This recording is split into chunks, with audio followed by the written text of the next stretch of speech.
I'm Sally Stanton and welcome to a bite-sized bonus, Snacks and Suitcases, the podcast packed with tips, tricks and real-life stories to make travelling with kids of all ages a whole lot easier and way more fun.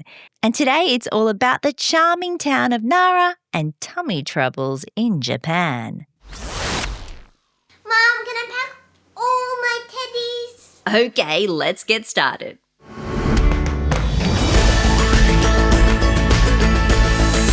Today's bite-sized bonus episode follows on from my chat with Jo McGregor from a few days ago. Jo, of course, is from the Tokyo chapter, and we spoke about Osaka and Kyoto. And of course, the conversation drifted, as it often does, to Nara, a must-visit gorgeous town very close to Kyoto. It's the town with all the deer. I'm sure you've seen them in pictures. And then somehow, after that, we got into tummy troubles. You know, the big C. Constipation. Those little travel moments when things just aren't quite moving along as they usually do, for parents and kids. Jo apparently gets a lot of messages around this, so I thought I'd carve out this little extra episode for you, short, fun, and easy to digest. Get it? See what I did there, the digest? Anyway, let's jump back into my chat with Jo from the Tokyo chapter. Now, you mentioned Nara before. Let's talk a little bit about it. Should you do a day trip? How can you get there? Okay, you can get there easily by train. It's not too different whether you're coming from Osaka or Kyoto, so I wouldn't try and base where you stay based on your Nara trip. Last time I checked, about 50 minutes or so on the train from either spot. And once you get there, most people will know Nara because that's the place with the deer. Yeah. Where you can feed the deer. And those deer, don't give them any paper because they ate my mum's mouth. They're very friendly and tame. They're very friendly. They know that tourists are there to feed them, but they're free roaming. So you'll see lots and lots and lots. You don't have to look for deer. They're everywhere. And you can, buy the deer food and feed them. A lot of people love that the deer have learnt how to bow. So you can bow at a deer and it'll sort of bow back and then you can give it the cracker. And that's a really cool thing. But it's all around the sightseeing spots. Even the wild deer are respectful in Japan. Yes, they are. Yes, they absolutely are. It does feel pretty fun. Like you feel like you're in Bambi, basically. Yes, it's very special. It's really, really cute. The kids love it and grown-ups love it there too. And right in the middle of the deer park is Todaiji, which is probably one of my most favourite temples to visit in Japan. It's got a big Buddha statue. It's massive. And also one of the wooden pillars has a hole in it inside. And it's good, like if you climb through, it's supposed to be the same size as the Buddha statue, the Daibutsu's nostril size. And so it's supposed to be good luck for that. So, and kids love it because of course they slip through much more easily than adults would. So they really like doing that too. Yeah, I don't remember that bit. I don't remember climbing into any nostrils or holes. No, I feel like my mum wanted to avoid it. Best to steer clear, maybe. You don't base your holidays around nostril climbing, no? Next time. And then also just near the station, and there's a mochi place, as in pounded rice. Ooh, yum. Yeah, mochi, the original mochi, right? Not the dessert mochi. The original mochi. Not the dessert one, but it's like a savoury rice. Yeah. I don't know, rice cake. I think Japanese people would call it a rice cake. But it's soft and squishy. But Mochi-Pounding at a store called Nakatani-do. Nakatani-do. Nakatani-do. I'm going to say it nice and slowly. And between 10 a.m. and 7 p.m., you can see them pounding the mochi. So you can watch them actually do it. Yeah, it's quite a sight. It is, because they need two people. So one person's kind of kneading the mochi, what would you call it, dough?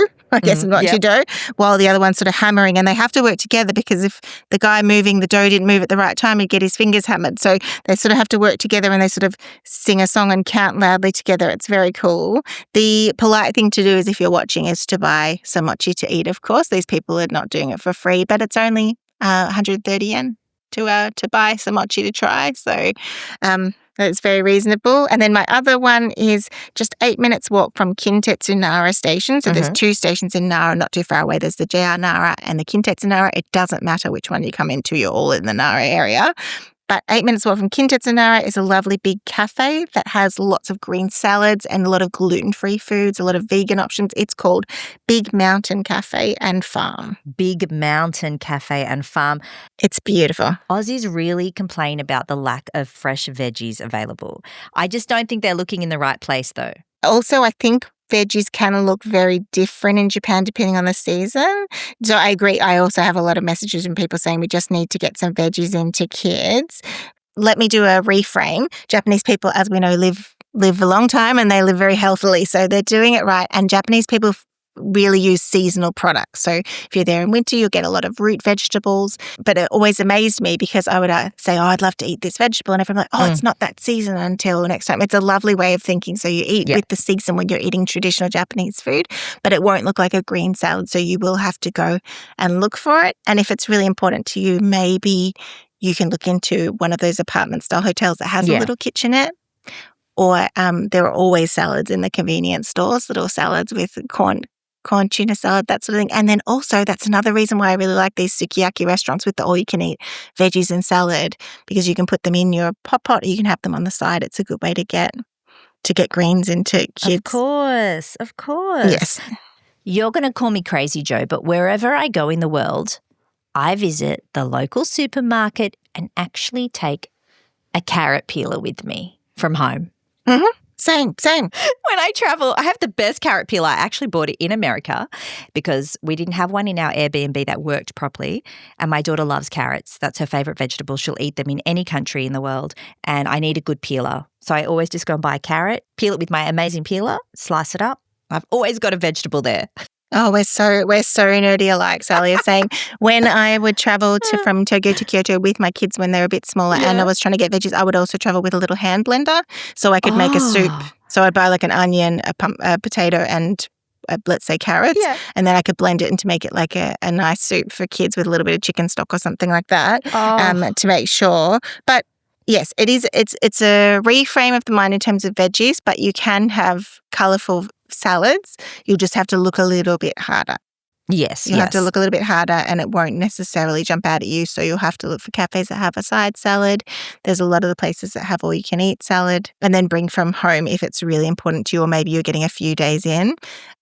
Sally, you're welcome to delete this if it's too much information, but a lot of people get constipated in Japan I know, I love this thing. It's true though. So pretty much every visitor who's come to visit me in Japan from overseas has been constipated at one part or the other. And the reason it seems to be, one, more walking, so dehydrated. Two, because the veggies are different or served in a different way. And three, because if they're feeling that the food's unfamiliar, they might go a bit heavy on the rice. So they might be filling up on rice. And of course, rice is delicious in Japan. It's amazing, but it's literally blocking you up. So for that reason too, in my what to pack with kids list, I have a few suggestions of brands in Japan, but there's a lot of like Metamucil looking powders that you can mix into the kids' juice or something as well if they're struggling a little bit. But usually the answer is more water. Yeah. You can find so many elixirs in Japan at the 7-Eleven and the chemist and that kind of thing, can't you? There's one called, I wasn't reading, this is in English. It said Fibe, F-I-B-E. Do you know that one? These little sort of peachy coloured drinks. For some reason, I thought it said fibre. So, we're just drinking these going, we've got all this extra fibre. Thinking we're drinking fibre drinks. And then I realised it says F-I-B-E. I think I can't remember what is, I haven't had a lot of those, but I have had similar ones. I think it's a vitamin drink or something. It looks like it looks like rosé, doesn't it? Like the colour of it is it's like a rosé. It doesn't taste that bad, but I guess it wasn't fibre. No. It kept me healthy, kept me regular. Yes, there's lots of little bottles at the convenience store. There's one called, I can remember from the ad, Ukon no Chikara, and it's apparently can prevent a hangover. So it was very famous for a big night of drinking. Everyone would have the Ukon no Chikara, and so that they were good to go the next day. Yeah, there's a few of those hangover specialties. Umeboshi, pickled plum, is supposed to be good for hangovers. Yeah, I don't know if that's true because I've tried it. It doesn't work. You've given it a run for its money. The only thing that works is not drinking. Funny that. Yeah. Is there anything else in Nara that people should look out for? I think it's worth, particularly with bigger kids, considering renting a bike. Yeah.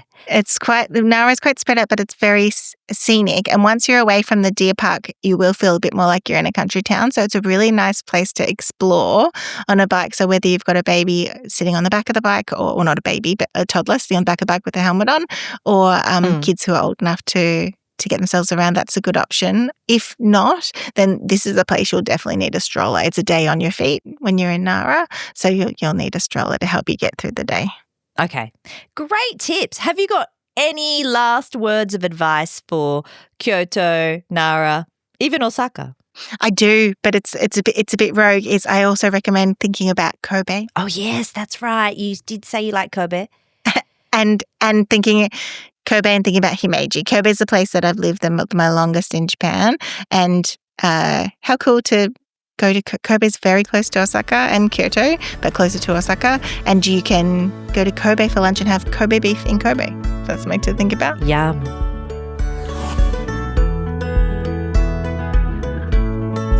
Thank you so much for listening to this bite-sized episode of Snacks and Suitcases. I hope you learned something about Nara and about all the delicious fibre supplements you can get in Japan and how you can get more veggies in your diet.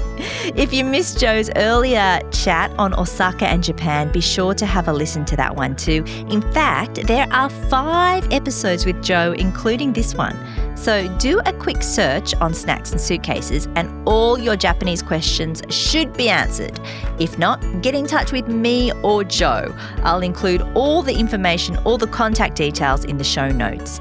And if you enjoyed this bite-sized bonus of Snacks and Suitcases, please leave a review wherever you listen. It really helps more families find the podcast.